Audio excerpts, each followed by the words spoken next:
may nabasa kasi ako kanina, di ba? So, wala yun. Wala. He's just a good friend and nagkaroon siya ng operation sa kanyang tuhod. Talagang, yun nga, nandun naman sa kanyang letter of resignation na kanyang reasons.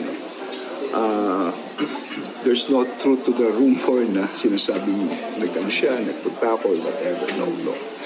I just visited him in the hospital dahil na pinamusta ko lang siya dahil naano yung kanya. It's a good friend. And I'm always like that. Even sila Ivan Uy, sila Sec, Tony Loizaga, gano'n. Na ano, I'm still good friends with everyone. Ano lang. So, Sec, yung resignation niya po ay voluntary, hindi po siya pinag-resign? Yes, it's voluntary. It's voluntary.